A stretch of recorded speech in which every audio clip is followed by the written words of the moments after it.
हम तो साधु हैं, महात्मा हैं, हमको क्या लेना देना, चुप रहो, भजन करो। मस्जिद तामीर की तो ध्यान रखना 1,68,000 महात्माओं ने बलिदान किया था। सूफिज्म के नाम पर यहां एक बड़ा प्रपंच और ढोंग रचा गया। मैं स्वतंत्रता की बात पर अवश्य आऊंगा, लेकिन मैं पहुंचता हूं दधीच तक, जिसने अस्थियों का दान दिया। जब जब असुरों ने भारत की मान मर्यादा और इसकी दिव्यता को खंडित करने के लिए दुस्साहस किया है, दधीचि जैसे महापुरुषों ने अस्थि दान किया है।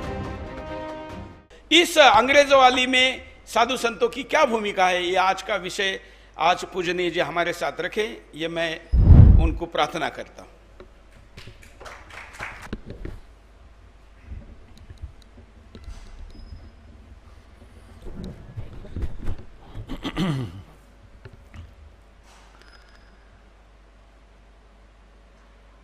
कल्याणी मधुरा मंगला मोक्षप्रदा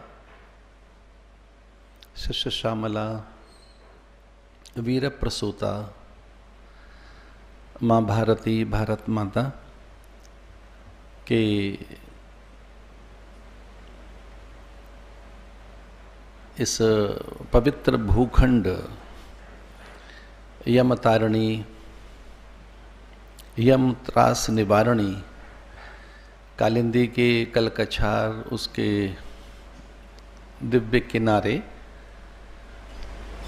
बसी ये वारणावत भूमि में, जो आज नोएडा कहलाती है, यहाँ इस दिव्य पवित्र ऐतिहासिक पौराणिक आध्यात्मिक परिक्षेत्र में बसे हुए सुदर्शन टीवी चैनल के सारस्वत प्रांगण में, जहाँ राष्ट्रवाद का स्वर प्रखर मुखर जीवंत जागृत और अत्यंत तेजस्वता के साथ पूरे विश्व में स्वीकृत है, ऐसे इस सुदर्शन टीवी चैनल के स्टूडियो, उसके सारस्वत सभागृह में अगस्त क्रांति दिवस के इस स्वतंत्रता सप्ताह के आरंभिक दिवस पर इस समाचार समूह की नाभिकीय प्रेरक सत्ता आदरणीय सुरेश जवानकी जी और उनकी पूरी टीम, जिसमें तकनीकी बंधु भगिनी, एंकर्स और सभी सुदर्शन टीवी के, विशेषकर उनकी गृह लक्ष्मी आदरणीय माया देवी जी, उनके पुत्र द्वय प्रिय सुदर्शन, प्रिय प्रदोष, और भारत की आप सभी गणमान्य विभूतियां, बंधु भगनी और इस टीवी चैनल के माध्यम से देख रहे आप सभी दर्शक बंधु भगनियों, एक बड़ा ऐतिहासिक दिन है ये। हम सब जानते हैं कि किस प्रकार से आज क्विट इंडिया मूवमेंट, अंग्रेजों भारत छोड़ो का स्वर मुखर हुआ और स्वतंत्रता के लिए एक अलग प्रकार की अंगड़ाई देश ने आज के दिन ली थी। और फिर जिस ढंग से भारत के स्वतंत्रता सेनानी लगे अपनी विचार, विद्या, तप, साधना से एकीकृत होकर, संगठित होकर भिन्न भिन्न स्थानों पर उस ब्रिटिश सरकार को और उसकी जड़ों को यहाँ से पूरी तरह से उन्मूलन करने के लिए, उनका समूलोच्छेदन करने के लिए जिस प्रकार के व्रत लिए गए और उसके निमित्त जिस ढंग से स्वतंत्रता सेनानियों ने अपने प्राणों की आहुति दी, उन्हें सदा ही हम अमर बलिदानी कहते रहे हैं। उन हुतात्माओं के कारण ही देश सुरक्षित है। और आज जो इस भारत में तेजस्विता है और एक प्रकार से आर्थिक जगत में जो एक उच्चस्थता पूरे विश्व को अनुभूत हो रही है, वो तकनीक का जगत हो, उद्योग व्यापार का जगत हो, औषधि की विधाएं हों, अभियांत्रिकी हो, यहाँ कि अन्य विशेषकर सूचना की तकनीक और संचार की क्रांति आज पूरे विश्व में स्वीकृत है। आज भारत बहुत आगे है। उस बढ़ते भारत को, भारत के विकास को, भारत की ऊंचाइयों को जो प्रत्येक दिशा में है, उसे पूरे विश्व ने, विशेषकर पश्चिमात्य जगत ने हृदय से स्वीकार किया है। उसके मूल में कहीं किसी का श्रेय है तो वो हुतात्माओं का, अमर बलिदानियों का, स्वतंत्रता सेनानियों का। और उन्हीं के निमित्त यह स्वतंत्रता सप्ताह जो 15 अगस्त तक चलेगा, आज पूरे भारत को बहुत आदर के साथ देखा जा रहा है। भारत की हिंदू संस्कृति, भारत के आर्ष विद्या, भारत के आध्यात्मिक मूल्य, भारत का योग, वेदांत, भारत का आयुर्वेद, भारत की जीवन पद्धति आज पूरे विश्व में विकिरित है, पूरे विश्व में छा गई है। संसार के अनेक अर्थशास्त्री, समाजशास्त्री और विशेषकर जो भविष्य को पढ़ते हैं और भविष्य को पढ़कर आर्थिक जगत के लिए अनेक नीतियां गढ़ते हैं, जिसमें कि ये आर्टिफिशियल इंटेलिजेंस जो बिल्कुल द्वार पर आकर खड़ी हुई है, और उसने जो चौंकाने वाले तथ्य दिए हैं वो ये है कि आने वाली शताब्दी अगर किसी की है तो भारतीयों की है, भारत देश की है। तकनीक के जगत में, अभियांत्रिकी जगत में, सूचना की तकनीक में, संचार की नीति और उसकी क्रांति में, आर्टिफिशियल इंटेलिजेंस में,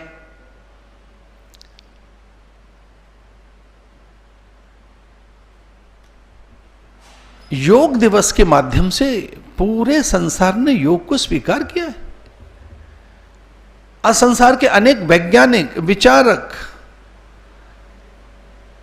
बड़े बड़े उद्योग जगत और उस समूह के जो प्रशासक हैं, सीईओ हैं, वो योग कर रहे हैं प्रतिरोधात्मक शक्ति को बढ़ाने के लिए। और आज उन्हें यह लग रहा है कि जो भीतर की मेधा, शक्ति, ऊर्जा अगर जागृत होगी तो भारतीय योग के माध्यम से, भारतीय औषधियों के माध्यम से। 2007-8 की घटना है, मैं अमेरिका में था और वहां भारतीय किंचित विचलित थे और थोड़े सस्मित, हर्षित और प्रसन्न भी थे कि वो कहीं विजयी हो रहे थे किन्हीं न्यायालयों में। और चर्चा यह थी कि नीम, बबूल, हल्दी, तुलसी पर पेटेंट वो करते जा रहे हैं। बड़ा हास्यास्पद था 2007-8 में जब ये चर्चा हो रही थी कि योग पर वो पेटेंट कर सकें, और इस पर लगभग ये तय हो गया था कि योग पर उनको एकाधिकार मिल जाएगा। पर कितना ये हास्यास्पद था कि विदेश में नीम, बबूल, तुलसी, हल्दी, पुदीना जानते नहीं, और इतना अधिक चकित कर देने वाला वो एक मैंने संवाद देखा और उसका मैं हिस्सा बना कि उसमें पंचगव्य पर वो पेटेंट करने की बात कर रहे थे और योग पर वो जानते नहीं। इसका अर्थ तब से और उससे भी पहले से भारतीय विज्ञान, भारत का ज्ञान सबको प्रभावित करता रहा है। भारत का दशमलव का ज्ञान, शून्य का ज्ञान, भारत का अंक, ज्योतिष, काल गणना, अक्षर बोध, ये सब भारत ने दिया है। और इस पर एकाधिकार हो, इस पर अतिक्रमण हो, इस पर उनका वर्चस्व, उनका आधिपत्य हो, उनका नेतृत्व हो, स्वामित्व हो, प्रभुत्व हो, इसके लिए न जाने कब से भारत को परतंत्र करने के लिए कितने प्रयास हुए। वो केवल ब्रिटिशर्स के नहीं, फ्रेंच, डच, स्पेनिश, पोर्चुगीज, आप सब सुधी हैं, सब जानते हैं, पूरा देश मुझे सुन रहा है, आप सब जानते हैं कि पोर्चुगीज तो अब गए, सबसे अंत में तो पोर्चुगीज ही गए, पुर्तगाली। कभी एक बार डच आए, स्पेनिश आए, फ्रेंच आए, और जैसा कि आदरणीय सुरेश जी कह रहे थे कि वो मंगोलियन, मैं वहां पीछे किसी संवाद के लिए गया था, उलन बटार, मंगोलिया की राजधानी, और वहां वो चंगेज खां किस ढंग से वो यहां तक पहुंचा, कुछ चंद घुड़सवारों के साथ। या आक्रांताओं का भी हम सत्य देखें कि वो कितनी संख्या में रहे होंगे। वे आक्रांता, वे विधर्मी, वे आतताई, जिनके पास कोई मूल्य नहीं थे, मानवीय संवेदनाएं नहीं थी, जो पददलित कर रहे थे यहाँ की संस्कृति, संस्कार, विचार, यहाँ की सौम्यता, यहाँ के औदार्य, यहाँ की कौटुंबिक प्रवृत्तियां, यहाँ के सद्भाव को, यहाँ के विश्व बंधुत्व भाव को, उस भाव को जिसमें पूरा विश्व एक कुटुंब है और उसके लिए प्राण दिए जा सकते हैं, वो भावना कुचल दी जाए, इसके लिए कितने आक्रमण हुए शताब्दियों से, केवल अंग्रेजों के लिए नहीं। अरे पीछे चलकर देखो, और पीछे जाओ कि किस तरह से तुर्क आए, और पीछे जाकर देखें कि कैसे वो सूफिज्म के नाम पर यहां एक बड़ा प्रपंच और ढोंग रचा गया। और भी मूल में कहीं आप जाकर देखें तो भारत की उस संवेदना को जिसमें भारत पूरे विश्व को कुटुंब मानता है, एक परिवार मानता है, उसके साथ कैसे छलना की जाए। आप कल्पना कर सकते कि भारत किसके सुख की चर्चा करता है, किसकी चिंता करता है। सर्वे भवन्तु सुखिनः, ये सर्वे शब्द क्या है? सर्वे भवन्तु सुखिनः में लोकाः समस्ताः सुखिनो भवन्तु। सर्वे में केवल मनुष्य नहीं, धरती, अंबर, अग्नि, जल, वायु, पवन, प्राण, प्रकाश, आकाश, धरा की गंध, इन सब की चिंता भारत ने की है। और एक लोक की नहीं, लोकाः समस्ताः सुखिनो भवन्तु। कोई एक लोक नहीं, जितने भी लोक हैं, वहां के जो प्राणी हैं, वहां जो जीवन है, उसकी रक्षा हम भारतीय करेंगे संयमशील सदाचार के द्वारा और उन साधन पद्धतियों के द्वारा, पारमार्थिक प्रवृत्तियों के द्वारा, यज्ञ आदि के द्वारा, कि किसी को कोई कष्ट न हो, असहज न हो, किसी के अधिकारों का हनन न हो, सबके सम्मान, स्वाभिमान, निजता की रक्षा की जाए। ये भारतीयों का सौम्य स्वभाव। और इस पर आक्रमण अतताइयों का, हम उन्हें अतिथि मानते रहे, अतिथि देवो भव, हम पूरे विश्व को कुटुंब मानते रहे, परदारा मात्रवत, हम प्रत्येक स्त्री को मां कहते रहे। भारत में तो यही सीखा है, भारत के धर्म ने तो यही सीखा है। पत्नी इतर अन्य सभी भगनी हैं, माताएं हैं, मातृवत, अथवा जितने पुरुष हैं वे पितृभाव में हैं, वे भाई के भाव में अथवा पिता हैं। पर द्रव्य लोष्ठवत, अन्य का द्रव्य धूर्य समान है। हमने इसे मां कहा, इस धरती को। मैं वैदिक स्वर दे रहा हूं आपको। माता भूमि ही पुत्रो हम पृथिव्या, ये मां है हमारे लिए। ये वसुंधरा भगवत भार्या है। हमारी उदारता की कैसे छलना की उन्होंने। भगवत भार्या, समुद्र वसने देवी, पर्वत स्तन्न मंडले, ये विष्णु पत्नी है, भगवत भार्या है। विष्णु की दो पत्नी है, एक है भूदेवी, दूसरी श्रीदेवी। श्रीदेवी लक्ष्मी जी वहां वैकुंठ में उनके साथ, क्षीर सागर में। और ये भूदेवी माने ये धरती माता भूमि ही। यहां का एक एक कण हमारे लिए वंदनीय है। और उसकी रक्षा के लिए और यहां की परंपरा, मूल्य, सिद्धांतों की रक्षा के लिए कब से सन्यासी, साधु, संत, महात्मा, ऋषि मुनि इसकी रक्षा करते चले आए हैं। आदरणीय सुरेश जी ने मुझसे कहा, चौहानकी जी ने, कि साधु संतों की क्या भूमिका है, तो मुझे स्वतंत्रता संग्राम में तो उनकी मुख्य भूमिका दिखाई देती ही है, लेकिन उससे पूर्व भी दैत्यों से रक्षा कैसे हो, दानवों से, निशाचरों से, आक्रांताओं से, अरे चिरकाल से। 1528 में मीर बांकी ने अगर वहां मस्जिद तामीर की तो ध्यान रखना 1,68,000 महात्माओं ने बलिदान किया था, तब वो ईंट रख पाया था मस्जिद की वहां पर। आप पूछ रहे हैं कि क्या रहा है महात्माओं का योगदान।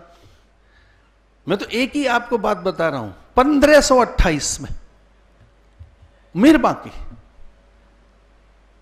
वो अपनी ईंट वहां की मान मर्यादा को ध्वस्त कर, वो एक ईंट विवाद की जगह विवादित में, और वो उसके लिए कब कर पाया, वो जब 1,68,000 बलिदान हुए साधुओं के। उन्होंने ईंट नहीं रखने दी। क्या प्रयास रहे होंगे उनके, वो किस तरह के प्रयास थे अलेक्जेंडर के लिए, वो किस तरह के प्रयास थे सेल्यूकस के लिए, वो किस प्रकार के प्रयास रहेंगे अन्य फिरंगियों के लिए कि वितस्ता पर खड़े रहे। वो साधु संत महात्मा, वो चैतन्य महापुरुष, वो चैतन्य, वो जागृत पुरुष। मैं स्वतंत्रता की बात पर अवश्य आऊंगा, लेकिन मैं पहुंचता हूं दधीच तक, जिसने अस्थियों का दान दिया। आतताई, उस आतताई के लिए, वृत्तासुर के लिए, जब जब असुरों ने इस धरा पर आक्रमण किया, जब जब असुरों ने भारत की मान मर्यादा और इसकी दिव्यता को खंडित करने के लिए दुस्साहस किया है, अतिथि दधीचि जैसे महापुरुषों ने अस्थिदान किया है, महापुरुषों ने हड्डियां दी हैं अपनी, और तब कोई दे नहीं पाया होगा। इंद्र याचक बनकर देवगुरु बृहस्पति हाथ पसार कर उनके पास आए कि भारत की रक्षा तो और कोई कभी नहीं कर पाएगा, ये साधु ही कर सकते हैं, आपकी अस्थियां चाहिए। और दधीचि ने अपने को भूखे सिंह के सामने फेंक दिया, और किस ढंग से उन्होंने अपनी अस्थियां दी कि उसे पिनाक बना, कि सारंग बना, कि उसे गांडीव बना, उसी से, उन अस्थियों से तो बना सारंग, राम का धनुष, पिनाक, उसी से तो गांडीव बना, उसी से तो वृत्तासुर का वध हुआ। अस्त्र शस्त्र किन्हें मिले हैं? इन महात्माओं की अस्थियों से बने, इनकी मज्जा प्राण, इनके रुधिर से, इनकी रक्त कणिकाओं से। वो तब से देते आए हैं बलिदान महात्मा, तब से, और वो तैयार करते रहे यहां पर राजपुरुष। वो आगे कभी नहीं आए, ध्यान रखना। साधु महात्माओं ने कभी सत्ता का सुख नहीं लिया है। जिन्होंने सब कुछ त्याग दिया है वो सत्ता की ओर कभी नहीं जाते, वो तो सत्ता के लिए एक समर्थ पुरुष पैदा करते हैं। समर्थ रामदास जैसे ने शिवाजी पैदा किया, उनके मूल में उनकी मां जीजाबाई के संस्कार, और समर्थ रामदास किस ढंग से खड़े हो गए, और किस तरह से हिंदू साम्राज्य की नींव एक काल में पड़ी। और उससे पूर्व में चंद्रगुप्त किस ढंग से चाणक्य ने तैयार किया होगा। और न भूलें किस ढंग से अवंतिका उज्जैनी में सांदीपनी आश्रम में किस ढंग से गोविंद गोपाल कहलाने वाले कृष्ण को योगेश्वर बनाया गुरुकुल में, सांदीपनी आश्रम में, संत सांदीपनी ने, आचार्य सांदीपनी ने। हम ये न भूलें कि किस ढंग से भगवान राम को वो विद्या दी है वशिष्ठ ने, और उसका नाम है योग वशिष्ठ। आप में से कई सुधी साधक, विचारक, आप में से अनेक आध्यात्मिक साधक हैं जो जानते हैं कि जब राम को चुप्पी छा गई, आप कल्पना कर सकते हैं कि राम खिन्न हो गए होंगे, उनका मुख मिलान हो गया राम का। राम का एक बार उनका जो जहां से योग वशिष्ठ आरंभ होती है कि राम जैसी सत्ता कुछ पल के लिए खिन्न है, उनका अब संसार में मन नहीं लगता है। अब वो कुछ पल के लिए उनमें एक सघन वैराग्य छा गया है, और वो आत्मस्थ होना चाहते हैं, स्वरूपस्थ होना चाहते हैं, वो समाधि के सुख में ही रहना चाहते हैं, ब्रह्म फिर से ब्रह्मानंद में ही रहना चाहता है। और ऐसी चुप्पी देकर वशिष्ठ ने संदेश भेजा था, दशरथ ने संदेश भेजा था गुरु वशिष्ठ को कि इसकी चुप्पी आप ही तोड़ सकते हैं। ये कथा तो आपने कभी नहीं सुनी होगी कि राम चुप हो गए, राम शांत हो गए, राम सहज हैं, राम का मन नहीं लगता है। वो कहते हैं ब्रह्मानंद में, आत्मानंद में, सहजानंद में रहूं, अपने स्वरूप में रहूं, मैं अपनी सत्ता में, अपने स्वभाव में, अपने इस परमानंद को त्याग कर मैं अलग कहां जाऊं? ऐसे ब्रह्म राम ब्रह्मानंद में ब्रह्म के रस में लीन हो गए थे, चुप हो गए थे, शांत समाधि की ओर चले गए थे। और ये संदेश गया पिता के द्वारा गुरुदेव तक कि जब कोई चुप लगा जाता है तो उसकी चुप्पी साधु ही तोड़ते हैं। जब कोई विरत हो जाए, उदासीन हो जाए, विमुख हो जाए, कर्तव्य से विमुख होकर जब दुर्लक्ष्य हो जाए, कोई अपने स्वभाव को भूल जाए, सामान्य व्यक्ति के लिए तो साधु संत और गुरु ही उसे चैतन्य करते हैं। यहां तो ब्रह्म ही चुप हो गया है, स्वयं ब्रह्म। और तब वो संवाद है वशिष्ठ के राम के साथ, उसका नाम है योग वशिष्ठ। उस संवाद का नाम आप कल्पना कर सकते हैं कि यहां आतताइयों के लिए नहीं, यहां तो गुरु परमात्मा को भी जगाते रहे। उनका ये धर्म है। कोजागरती एक त्योहार होता है महाराष्ट्र में, कौन जग रहा है? कोजागरी पूर्णिमा। उठो उठो उठो जगो। संत साध्वियां महापुरुष निगल पड़े। और वेदों में आता है कि संतों ने, साध्वियों ने, सत्पुरुषों ने, महापुरुषों ने जगाया है देश के लिए। मैं एक और बात कहना चाहता हूं कि कोई मुझसे पूछे सबसे बड़ा धर्म कौन सा है, तो वेद के अनुसार बता रहा हूं मैं, राष्ट्र ही सबसे बड़ा धर्म है। राष्ट्राय स्वाहा इदम राष्ट्राय इदं नमम। हम तो साधु हैं, महात्मा हैं, हमको क्या लेना देना, चुप रहो, भजन करो। इस चुप्पी ने अफगान हमसे छीन लिया, पड़ोस का पाकिस्तान दूर हो गया। हम कहां तक थे? अरे वो पर्शिया इराक बन गया। ईरान जहां आहुतियां दी जाती थी, सौमाय स्वाहा इदम सौमाय इदं नमम, अग्नये स्वाहा इदम अग्नये इदं नमम, प्राणाय स्वाहा इंद्राय स्वाहा। अरे वो जहां स्वाहा कहकर यज्ञ और यज्ञ की धूम्र के द्वारा संपूर्ण विश्व को यज्ञ की प्रवृत्तियों का विस्तार दिया, जिस पर्शिया ने, ईरान ने, इराक ने, वहां का हाल क्या है? किस ढंग की युद्ध भूमि बनी हुई है। और ध्यान से सुनना, वहां कौन थे? वहां सनातनी थे, आर्य थे, हिंदू थे वहां पर। और किसी को कोई भय नहीं था, ना किसी कोई चीज छीनता नहीं था, कभी नहीं। माताएं पर्दे में वहां नहीं थी कभी भी। ये जो पर्दा कोई आया है, घूंघट में कर दिया, आक्रांताओं के कारण उनका शील हरण न हो, चुपके से चले जाओ पीछे पर्दे के, तुम चुप रहना, बाहर नहीं निकलना। ये उत्तर भारत में पर्दा जो आया है उस कारण आया है। मुझे क्षमा कर दीजिए, कभी हमारा शौर्य चुप हो गया होगा, पराक्रम, पौरुष, हमारे भीतर की वो जो आग है, ऊर्जा है, वो कभी चुप हो गई होगी। उस कारण ही तो ये सारी विकृतियां आई। पर संत निकले थे। और किस ढंग से स्वतंत्रता संग्राम में संतों ने भगत सिंह को, राजगुरु को प्रेरित किया, किस ढंग से स्वतंत्रता सेनानियों ने, और किस ढंग से सुभाष चंद्र बोस को छुपाया। आज तक भी कहानियां तो यही है कि सुभाष बाबू तो महात्मा ही बन गए थे। आज तक की कहानियां तो यही है, किस प्रकार से महात्माओं ने उनकी रक्षा की, आज तक भी। और ऐसे अनेक उदाहरण हैं। भारतीय संस्कृति, संस्कार वो है जो पूरे विश्व के लोक मंगल के लिए। ये ध्यान रखना, भारत का प्रत्येक प्राणी विश्व को कुटुंब मानता है, प्रत्येक प्राणी। और आज उसकी चर्चा है पूरे विश्व में। हम यहां कोई बात कहें तो वो सांप्रदायिक कह दी जाती है कि साहब ये तो महात्मा है, देखो उनके स्वर में कितना तीखापन है, या किस प्रकार की आक्रामकता है। इस अपने स्वभाव की हम चर्चा न करें, अपने स्वरूप की भी। और ये सब स्वतंत्रता सेनानियों के कारण हैं। आज के दिन कहा कि छोड़ो इस देश को, अंग्रेजों छोड़ो। आज मेरा प्रधानमंत्री कहता है कि भारत को भ्रष्टाचार से मुक्त करो, भारत को अपीजमेंट, तुष्टीकरण से मुक्त करो, भारत को अंधकार से मुक्त करो। आज ये तो कहा उन्होंने, वो कह रहे निकालो यहां से, अंधकार को निकालो, आलस्य, निद्रा, प्रमाद और जड़ता को निकालो, यहां से निकालो परिवारवाद के, एक ही परिवार में सारी चीजें घुसती रहेंगी। कितनी बड़ी बात उन्होंने कही है कि तुष्टीकरण निकालिए यहां से। ये तो बहुत ही बड़ी बात है। यहां से दिव्य गुणों का संचार हुआ है। भारत विश्व गुरु रहा है। भारत चंद कुछ घुड़सवार चले आए और वो कुछ उस तरह से सत्पुरुषों से विलग हो गई होगी, तक्षशिला, तक्षशिला और नालंदा, कि वहाँ केवल कुछ ब्रह्मचारियों ने कहा कि अपने ढंग से हम संभाल लेंगे इन विश्वविद्यालयों को।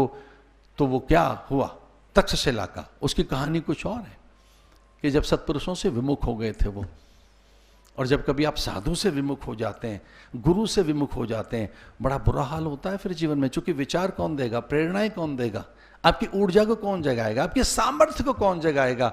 और इतिहास इस बात का साक्षी है कि जब इंद्र ने गुरु से किंचित मुंह फेरा या आंखें फेर ली या मुंह मोड़ लिया तो किस प्रकार से विपत्ति आई। आतताइयों ने स्वर्ग घेर लिया, पुलोमा, विश्वकर्मा, नमुची और बलि ने आक्रमण किया और पूरा स्वर्ग उनके नियंत्रण में था। आतताइयों के, राक्षसों के नियंत्रण में स्वर्ग। और जब आतताइयों के नियंत्रण में स्वर्ग, तब संतों को लगा, गुरुओं को लगा कि अब ये ठीक नहीं है, और तब उन्होंने प्रेरणा दी इंद्र को। अब कल्पना कर सकते हैं कि भारत के गुरुओं ने प्रेरणा दी परमात्मा को कि कूर्म बनो, मंदराचल पर्वत आपकी पीठ पर रखा जाएगा, समुद्र मंथन होगा, और पुरुषार्थ की प्रेरणा दी संतों ने।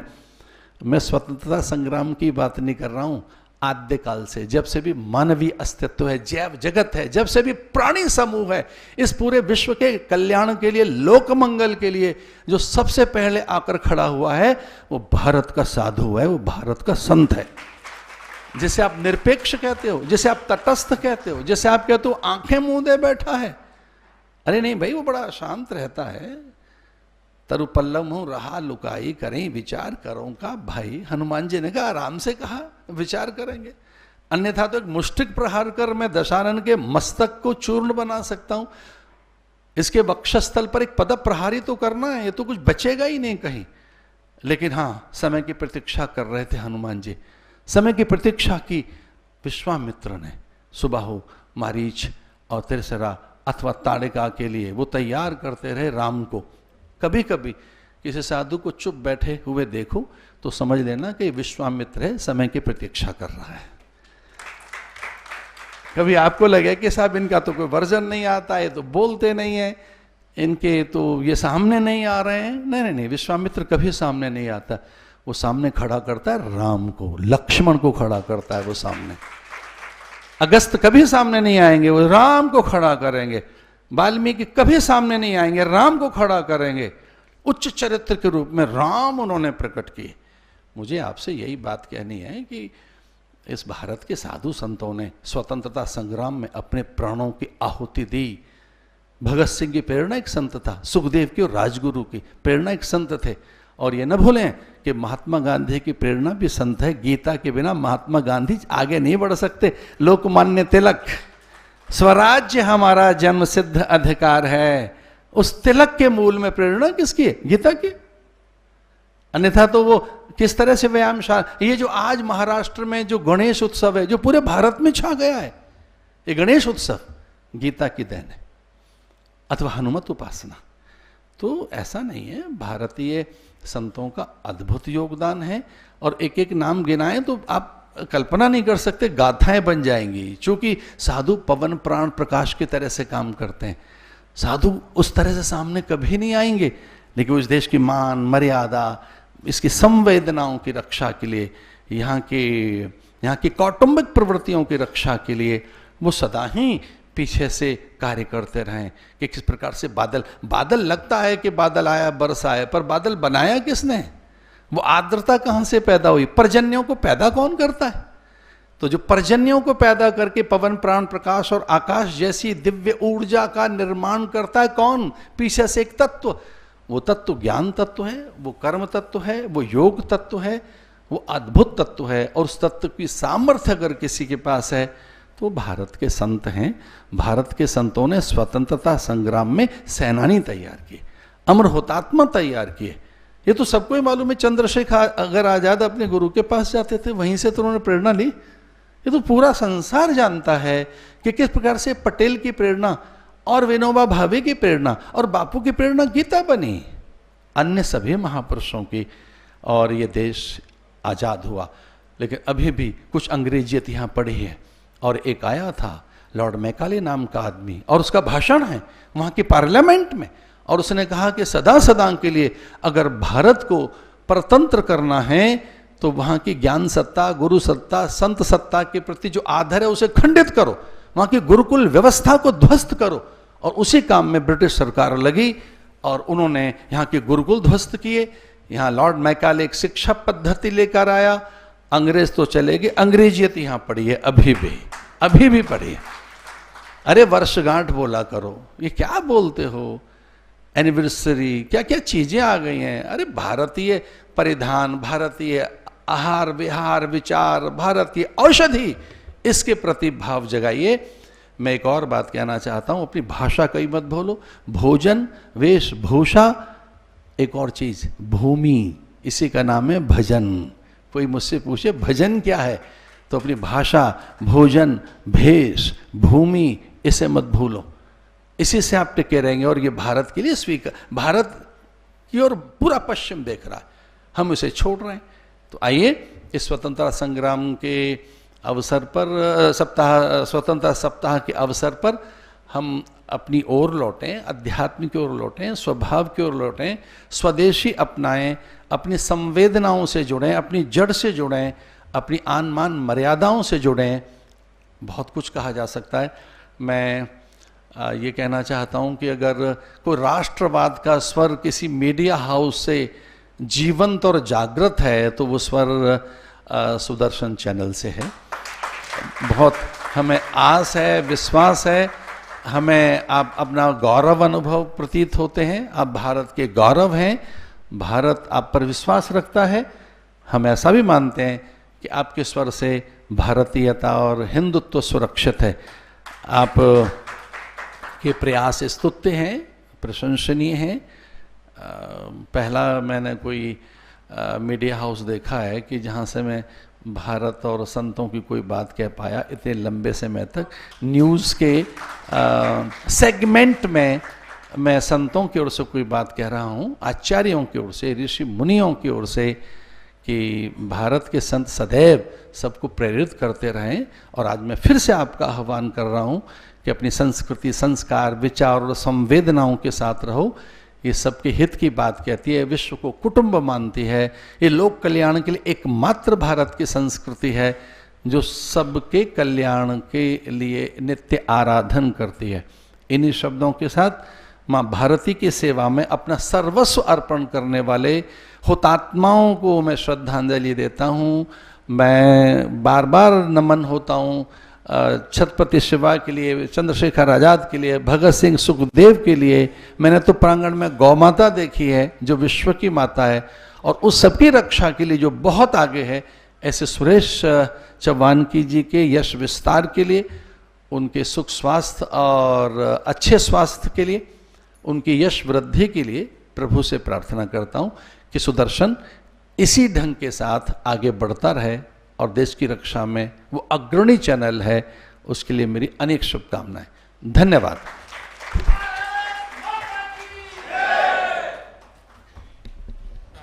कुछ प्रश्नों को समय देंगे अभी, जो पूछना चाहते हैं। जी महाराज जी ने, मैंने तो स्वतंत्रता की बात की थी और स्वतंत्रता के पीछे इस्लामी कालखंड तक लेके गया था, लेकिन आपने तो विश्व की और ब्रह्मांड की निर्मित तक उसको लेके गए हैं। यही गुरु ज्ञान होता है, यही हमारे तत्व की विशेषता। हाँ जी, गुरु जी के चरणों में कोटो कोट प्रणाम करता हूँ। मैं आपका शिष्य हूँ, आरपी शर्मा नाम है, कवि हूँ। जो गुरुओं की अभी भी मुझे लगता है जो कोशिश है वो पूरी होनी चाहिए। छंद के माध्यम से मैं चाहता हूँ कि क्या होना चाहिए।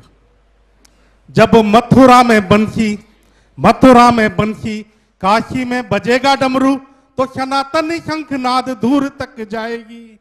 जब मथुरा में बंसी, काशी में बजेगा डमरू, तो सनातनी शंखनाद दूर तक जाएगी। अयोध्या में सीताराम मंदिर में विराजेंगे तो माँ भारती अपनी पूरी पावन कहलाएगी। जो हिंदुओं की बात और अनसुनी करेंगे तो शक्ति हनुमान की गर्जना सुनाएगी। अरे बदलो इतिहास, बना दो हिंदू राष्ट्र फिर, वंदे मातरम तो पूरी दुनिया ही गाएगी, वंदे मातरम तो पूरी दुनिया ही गाएगी। प्रश्न के लिए कोई प्रश्न हो? आनंद जी भी हमारे साथ आईपीएस है। हाँ, आनंद जी को दें। श्रद्धेय स्वामी जी को बहुत बहुत आदरपूर्वक सादर प्रणाम।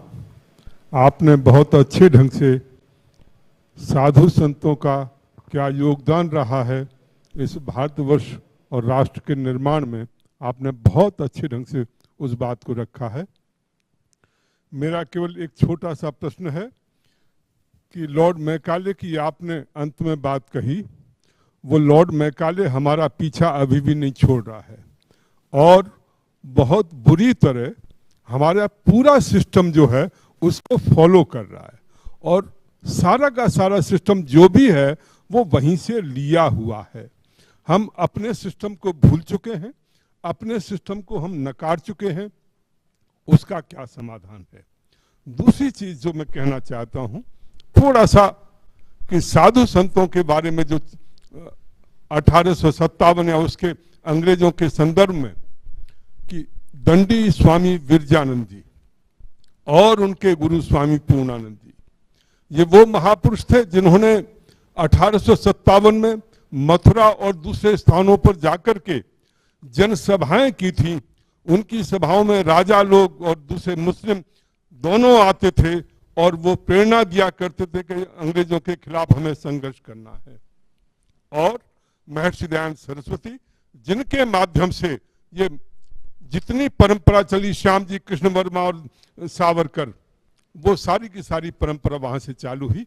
बस इतना निवेदन करके मैं लॉर्ड मैकाले के बारे में आपसे अनुरोध करूंगा। पूरा भारत इस बात को जानता है कि शिक्षा नीतियां किस तरह से प्रभावित हुई, हमारी वो न्याय प्रणाली हो, अन्य चीज, इंडियन पेनल कोड हो, आईपीसी हो, चूंकि आप पुलिस अधिकारी रहे वो, और यहाँ आप सब लोग अधिकारी बैठे हैं, किस तरह से उसका प्रभाव है।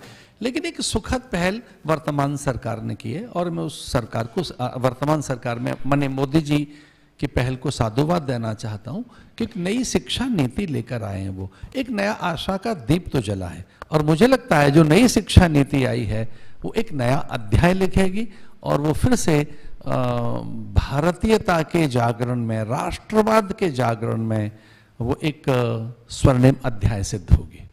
धन्यवाद। सनातन धर्म में शस्त्र और शास्त्र दोनों एक साथ थे, ये अलग कैसे हुए, अब दोबारा जुड़े कैसे?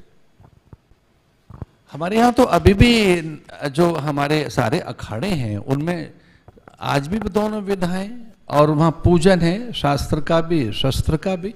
हमारे नागा साधु, जैसा कि मैंने बताया कि वहाँ, लेकिन हम संविधान के दायरे में हैं, हम भारतीय जो कानून है उसका कभी उल्लंघन नहीं करते।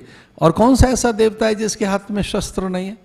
कौन है ऐसा देवता? वो खंग मंग पाश भेरी भिंडीपाल लेकर दुर्गा है, हाथ में पिनाक धनुष है भगवान राम के, वो कोदंड पिनाकधारी प्रभु श्री राम है, वह चक्र है कृष्ण के हाथों में। कौन कहता है कि इंद्र के पास वज्र नहीं है या वरुण के पास पाश नहीं है? और ये न भूलें कि शिव का त्रिशूल सदा मंगलकारी है। उनके उस सत्य को हम समझेंगे तो ये सांकेतिक बातें हैं, फिर कोई हमारी आन मान मर्यादा को ठेस नहीं पहुंचा पाए। महाराज जी प्रणाम। महाराज जी अभी पिछले दिनों एक पिक्चर आई भाई, केरला स्टोरी। उस पिक्चर को देखकर हम सबका बहुत हमें सबको पीड़ा हुई कि किस प्रकार से हजारों हिंदू महिलाएं इस्लाम की तरफ बढ़ी। मैं इस तरह से जो भारत का संत समाज की तरफ एक क्वेश्चन मार्क पे खड़ा कर रहा हूं, आप क्षमा करें, क्योंकि जो भारत के हिंदू लोग जिस प्रकार से उस पिक्चर में दिखाया गया कि भारत की परंपराओं के बारे में बता नहीं पाए, किस प्रकार से मुस्लिम लोगों ने भारत के जो पढ़े लिखे बच्चे जो पढ़ रहे हैं, कॉलेजों में हॉस्टलों में पढ़ रहे हैं, उनकी खिल्ली उड़ाई। तो मेरा आपसे बिल्कुल एकदम ये आप क्योंकि पूरे आचार्य महामंडलेश्वर हैं, भारत के सब संतों के गुरु हैं, उस पिक्चर में महाराज जी 32,000 हिंदू महिलाओं का कन्वर्सन हुआ है। बहुत भयंकर दृश्य हुआ जो शंकराचार्य की भूमि है। तो मुझे लगता है कि आज के संतों को इस बारे में अपना आत्म मंथन करना चाहिए। उनकी कथाओं में जो भगवान के रस की लीलाएं सुनाई जाती हैं, जिनमें डूब जाता है, हमारी जो भी परंपराएं हैं, उन परंपराओं में अगर हम तिलक लगाते हैं या तुलसी की पूजा करते हैं, सूरज के जल चढ़ाते हैं या पर्वत को पूजते हैं, ये जवाब अभी तक नहीं मिला। इसी वजह से वो कन्वर्जन हुआ। महाराज जी मैं क्षमा चाहूँगा। देखिए मैं आपकी बात से सहमत हूँ कि जो ठीक ढंग की इंटरप्रिटेशन है, जो ठीक ढंग की बातें हैं, वो ढंग से कई बार नहीं आ पाती हैं। केरला स्टोरी हो या कश्मीर फाइल हो, वो एक कोई छोटी सी चीज़ है, उसके पीछे एक बहुत बड़ा सच है, बड़ा नेटवर्क उनका काम करता है। मैं इससे भी अलग एक बात कह रहा हूँ। पश्चिमी जगत में एक नैरेटिव्स खड़ा किया जा रहा है भारत के खिलाफ। एकेडमिया में, विश्वविद्यालयों में अलग तरीके का नैरेटिव है। तो कोई आज से नहीं, भारत के पीछे शताब्दियों से लोग पड़े हैं। पता नहीं किस प्रकार के इस देश के वामपंथी हैं जो हमारी सारी मान मर्यादा को, बिंदुओं को ढकोसला कहते हैं। तो ये आज से नहीं, भारत में भी ये बहुत लोग हैं। हाँ, हम भारत के सारे संत इस बात के लिए सजग हैं, पर ये केरला स्टोरी हो या कश्मीर फाइल हो, ये सत्य का जागरण हुआ है और भारत को सजग रहना चाहिए। गुरु जी को प्रणाम करता हूँ। जैसे कि दो बातें हैं। पहले सर्वप्रथम मैं स्वतंत्रता सैनिक जिन्होंने स्वतंत्रता के लिए अपने प्राणों को बलिदान किया, मैं उनको नमन करता हूँ। और जैसे कि आपको मैंने सुना, और मैं दो बातें आपसे पूछना चाहता हूँ कि एक, भारत भूमि पर लगातार समय समय पर महापुरुषों ने जन्म लिया, और आपने श्री राम के बारे में बताया कि गुरु वशिष्ठ ने उनकी चुप्पी को तोड़ा था, और उस वक्त भी बड़े आताताई थे जिन्होंने संत समाज को बहुत परेशान करने का एक दुस्साहस किया था। लेकिन मैं आपसे ये पूछना चाहता हूँ कि क्या वर्तमान में इस कलयुग में कि मैं अपनी तरफ से क्या, जैसे माननीय प्रधानमंत्री जी को श्री राम के वेश में मान सकता हूँ, और ऐसे कोई आज वर्तमान में कलयुग में भी कोई ऐसे वशिष्ठ हैं कि जो उनको अभी समय आने पर कुछ आदेश देंगे? मैं आपसे ये प्रश्न पूछता हूँ। देखिए, कभी कभी एक व्यक्ति में अवतार आता है और कभी समष्टि अवतार होता है। मुझे लगता है कि वो दिव्य सत्ता बहुत से लोगों में एकीकृत होकर, समन्वित होकर अब भारत के भाग्य के कपाट खोल रही है। वो कोई एक व्यक्ति के माध्यम से नहीं होगा, वो समन्वित प्रयास होंगे, वो सांगठनिक प्रयास होंगे।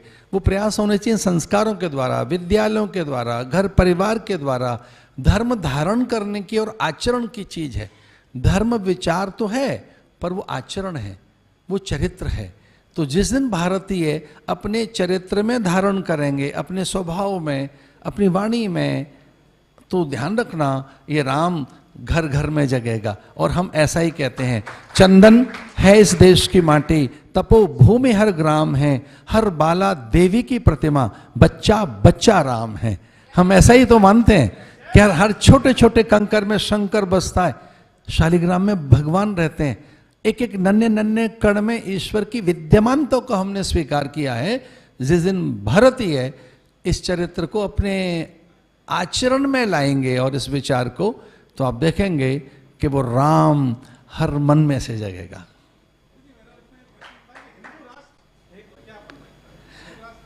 देखिए, अब कौन कहता है कि हिंदू राष्ट्र नहीं है?